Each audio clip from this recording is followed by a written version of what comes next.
ఈరోజు మట్టి పాత్రలో మటన్ కర్రీ చేశాను. చాలా టేస్టీగా ఉంది. గ్రేవీ చిక్కగా, ముక్కలు మెత్తగా, కలర్ పర్ఫెక్ట్గా, మసాలా ఘాటు అన్నీ కరెక్ట్గా సరిపోయాయి.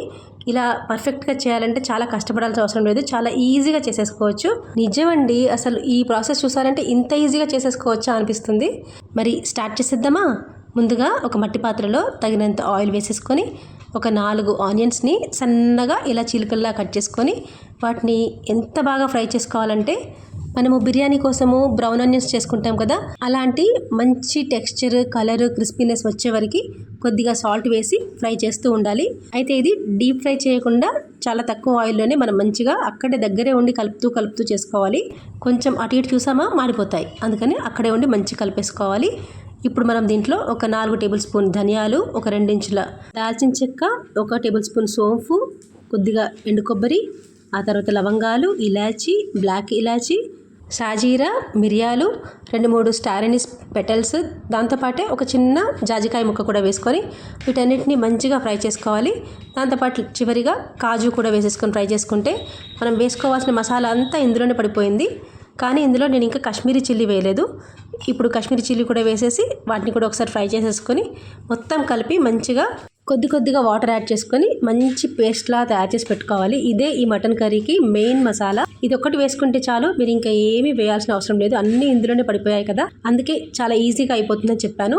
ఇప్పుడు ఇదే మట్టి పాత్రలో ఇంకొద్దిగా ఆయిల్ వేసేసి బిర్యానీ ఆకు, 1 ఉల్లిపాయ, పసుపు, ఉప్పు వేసి మంచిగా ఫ్రై చేసి దాంట్లో ముందుగానే మనం మంచిగా పసుపు ఉప్పుతో వాష్ చేసి పెట్టుకున్న మటన్ని నీరు మొత్తం వంచేసి ఈ మట్టి పాత్రలో వేసేసి చక్కగా కలిపేసుకోవాలి. బాగా ఫ్రై చేసుకోవాలి. దీంట్లో ఉన్న వాటర్ అన్నీ వచ్చే వరకు ఫ్రై చేసుకోవాలి. మధ్య మధ్యలో మూత పెడుతూ తీస్తూ ఫ్రై చేస్తూ ఉండాలి. ఆ తర్వాత నీరన్నీ వచ్చిన తర్వాత దాంట్లో కొద్దిగా అల్లం వెల్లుల్లి పేస్ట్ వేసేసి రుచికి తగినంత కారం వేసుకోండి. నేను ఇక్కడ పచ్చిమిర్చి వేయలేదు. మీకు దగ్గర పచ్చిమిర్చి ఉంటే అవి కూడా పొడుగ్గా చీల్చుకొని వేసేసుకోవచ్చు. వీటిని బాగా మంచిగా మళ్ళీ ఫ్రై చేసుకోవాలి. ఇలా ఫ్రై చేయకుండా నీళ్ళు పోసేస్తే కొంచెం స్మెల్ వస్తుంది, అందుకని నేను బాగా మంచిగా ఫ్రై చేస్తాను. చూడండి, ఇప్పుడు మంచిగా నీళ్ళన్నీ ఫామ్ అయిపోయాయి. ఆయిల్ కూడా సపరేట్ అయిపోతుంది. ఈ టైంలో మనం వేడి నీళ్ళు పోసుకోవాలి. చల్లటి నీళ్ళు అసలు పోయొద్దు. వేడి నీళ్ళు పోస్తే ముక్క తొందరగా సాఫ్ట్గా ఉడికిపోతుంది.